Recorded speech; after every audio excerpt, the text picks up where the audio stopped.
O antagonista mais famoso da democracia corintiana que viu com a gente foi o Leão. Sim. Né? Então, eu fui contra a contratação do Leão, publicamente. Sim. Nós tivemos uma relação com muito atrito na época do Corinthians. O Leão, para mim, é o maior goleiro da história do futebol. Sempre que me pedem para fazer futebol brasileiro, sempre que me pedem para fazer uma seleção brasileira de todos os tempos, meu goleiro é o Leão. Porque eu vi o Leão de garoto, aquele time do Palmeiras fantástico, e joguei contra o Leão, né? Quando ele estava no Grêmio, semifinal de 82, Claro. Joguei quando ele estava no Palmeiras e tal, mas joguei do lado dele, e eu vi como ele pegava, eu vi dentro do campo, eu vi Sim, aí o dia a dia do treino tu vê o cara, dia a dia né? do treino, o cara chegava, treinava pra cacete. O Leão é o seguinte, o argumento dele é, lá não existia democracia, era uma democracia de 4 caras, Casagrande, Vladimir, Sócrates e Adilson. Ele distorceram muito a opinião do Leão durante esses anos todos. Todo mundo fala, o Leão era contra a democracia, mas ele mesmo já falou pra mim, em papo, assim, batendo papo, e também sendo entrevistado por mim, já várias vezes, você pode até pegar... Não, o Leão vai vir aqui. Vai vir aqui, Quarta-feira. então você pergunta pra ele.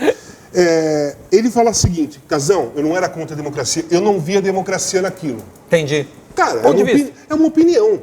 É uma opinião. Só que, cara, vamos lá. Leão. Cara, puta de um goleiro velho. histórico. Já tinha jogado Copa do Mundo. 3 Copas do Mundo nas costas. Não era qualquer um. Campeão em 70. Exatamente. Pô, é um cara que vaidoso pra cacete. Símbolo sexual, famosíssimo. Mas ele era um cara, né? Era um cara, né? Porra, a propaganda da cueca. Ele era... Tinha outdoor aqui em São Paulo enorme, o Leão de cueca e tal. Ele era uma bandeira na época. E é vaidoso pra cacete e gostava de ser o centro das atenções. Sem Ele dúvida. chegou num time que a gente dividia as atenções. Que era uma questão natural da democracia. Todo mundo tinha a mesma importância, todo mundo... Né? E ele chegou. E daquele jeito dele. Então, na realidade, na minha visão, ele não se enquadrou por ser ele. Entendeu? Por ser o jeito dele. Ele nunca tinha trabalhado num clube, num time, que todo mundo dividia igual. Ele sempre foi o Leão, o cara. Ele sempre foi o cara. Em qualquer time, ele era o cara, o Leão, cara. Pô, Sim, depois como treinador ele também era um cara bem centralizador. Exatamente. Assim. Hoje eu tenho uma relação com o Leão ótima, cara. A gente conversa, sabe? Um cara que é super atencioso, se preocupou comigo quando eu tive meus problemas. Já sempre que eu ligo pra ele me atende, responde, sabe? Nós temos uma relação ótima. Ele pegou pra caraca pra gente ser bicampeão em 83. O Leão pegou pra cacete. Só que naquela época eu tinha 19 anos. Cara, era difícil controlar a rebeldia, né? Então, eu batia de frente com o Leão mesmo. Mas, cara... E ele tava com quanto? Ele já tinha 30 e tal, né? Ele já... Nós só voltamos a conversar na Copa de 86, cara. Quando nós fomos convocados, nós fomos pra Copa. Lá, nós voltamos a conversar. Mas legal mesmo, foi depois que eu parei. Então, tu com uns 2, 3 anos, você fala com ele na época. E sim. depois retoma. E durante a 83, a gente pouco trocou ideia, entendeu? Até porque fisicamente no campo ficavam longe. Você sabe que eu fiz um gol contra o São Paulo, corri o campo todo e fui abraçar o Leão.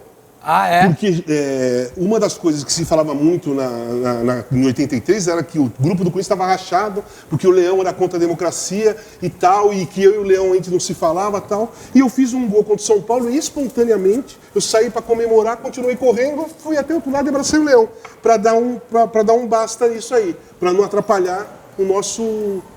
O ambiente estava acontecendo mesmo. O Leão não se enquadrava. Perfeito. Leão era um cara, difícil de conviver, vai. Para quem... Ainda não o conheci, mas estou ansioso agora. Para quem tem que dividir as atenções, isso é difícil de conviver. O Leão gosta de ser o cara. E ele é o cara, ele não precisava fazer nada. Sabe o que ele fala? Pode perguntar pra ele. Ele fala assim, Casão, quando eu fui pro Corinthians, eu olhei e falei, tem Casagrande, Sócrates, Vladimir, Zenon, o time é campeão paulista, a democracia corintiana. Cara, eu vou ser mais um lá, então eu vou lá. Ele fez a camisa listrada. Sim, que é um clássico, velho. É um clássico. Ele falou assim, eu fiz, senão eu não ia aparecer. Olha, entendeu? Tu vê como é que é, então tu tinha razão, ele tava realmente nessa aí. Bom, enfim, você vai conversar com ele. Ia ser legal pra caralho agora. Me animei mais ainda. Então, pode falar pra ele. O Casão veio aqui e falou um monte de coisa de você. Eu falo, pode falar? Pode. Então tá, mas falar. Ele sabe que... Sim, até porque tu já trocou altas ideias com ele, não é Sim, novidade. eu gosto dele. Cara, eu considero o Leão um amigo mesmo. Não um amigo íntimo. Sim, até claro. porque ele pensa uma coisa, eu penso outra completamente diferente. Sabe? Ele tem um gosto musical, eu tenho um gosto musical completamente. A roupa que ele veste é completamente diferente da minha. Nós não temos nada em comum. Sim. Mas existe um respeito gigantesco, uma admiração da minha parte. Não sei se da dele tem admiração. Vou descobrir e te aviso depois. Mas da minha parte tem, porque eu já te falei que pra mim o Leão foi o maior goleiro brasileiro que eu vi jogar. Mas, o Casão, porque tu troca o time, né? Tu sai do Corinthians e vai pro São Paulo, né? 84. Eu não sei, hoje não é mais tão comum. Já foi mais nos 90, até se trocava de rival, assim, né? Pô, era Edmundo, Edilson, Luizão, mas nos Amaral. 80 era complicado. Cara, mas não é... Você sabe o que aconteceu? Aconteceu o seguinte, nós perdemos a semifinal do Fluminense, 84, do Brasileiro. Certo. E aí o Conselho resolveu dar um golpe.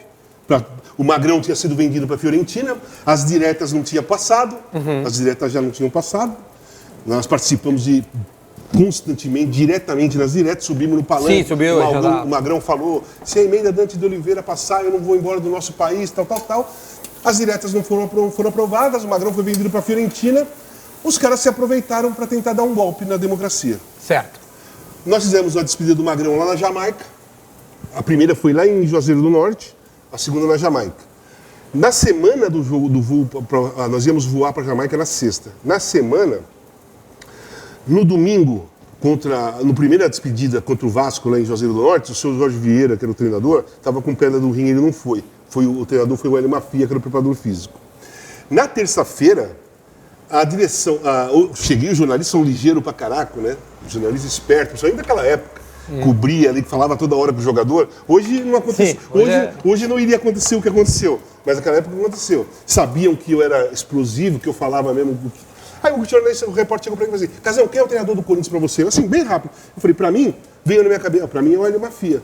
Porque foi o treinador contra o Vasco no domingo, na despedida. Que era o preparador físico. Que não era outra, cara. Que era o Jorge Vieira, o treinador. E eles encararam isso como uma provocação, como um descaso. Foi mesmo.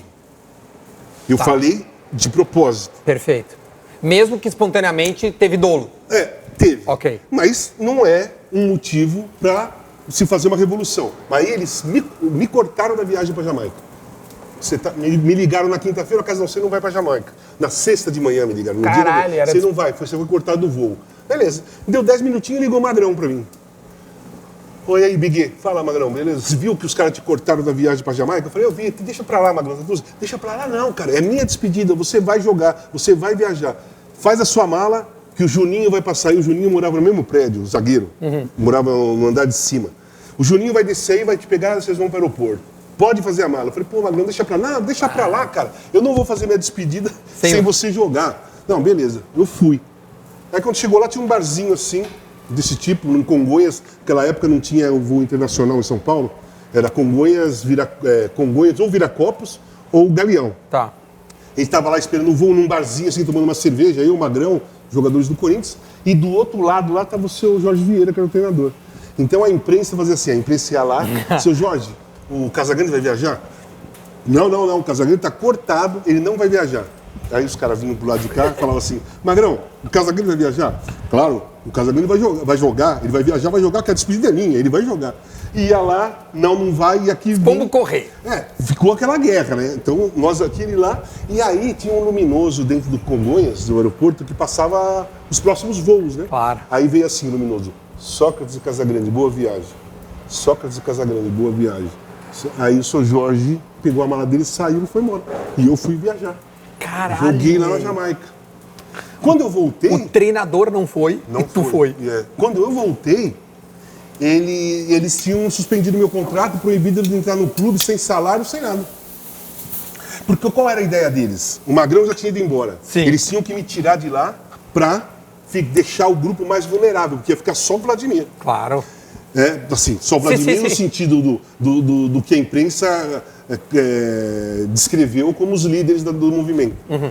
E aí eu fiquei 40 dias sem jogar, sem treinar, sem fazer porra nenhuma. Sabe o que eu fazia? Eu ia no shopping Morumbi, tinha uma pista de gelo lá. Eu comecei a patinar no gelo. Pra se manter em forma? Não, pra me divertir, porque... Passar o tempo. Cara, ia com meus amigos à tarde lá, patinar no gelo, caía, dava risada, tal, não sei o quê. Aí um dia... E tu famoso, né, cara? Pra caralho. Sim, claro. O nego parava no shopping. Bicampeão paulista, tal, não sei o quê. Aí... Mas eu era bicampeão paulista, tudo, eu era rodado, mas eu tinha só 20 anos. Mas é uma loucura. Entendeu? Então eu era Precoce, cara. Adolescente. Precoce pra caralho, Eu vivia como viviam os adolescentes dos anos 80, cara. Eu não tinha essa questão de ter o carrão, eu tinha o Jeep. Eu sou do rock and roll, sabe? Tava nos bares de rock, convivendo com a moçada da minha idade. E aí, eu ia no shopping, pá. Aí me ligaram, um dia eu tava na minha casa, ligou, tocou o telefone em casa, atendi. Era um saudoso jornalista, amigo meu pra caramba, o Ari Borges. Inclusive, Ari Borges, ele era jornalista da Folha. Ele, em 98, nós fomos juntos, eu, ele e mais um grupinho, no túmulo do Jim Morrison, né? Olha. O Ari Borges me ligou e falou assim, você tá sabendo que o São Paulo tá te querendo? Eu falei, pô, não tô sabendo, eu não tô acompanhando nada ali. Parece que o São Paulo quer te contratar e tal. E aí? E se vier? Pô, eu vou. E no outro dia o São Paulo veio me contratar, eu fui, assim, cara, eu sou um garoto, eu era um garoto da Zona Leste de São Paulo, que tinha crescido dentro do Corinthians, jogado no Corinthians, fui para Caldenses, voltei para a Zona Leste, Corinthians, e de repente eu estava indo para São Paulo. Pois é. Era muito estranho internamente para mim.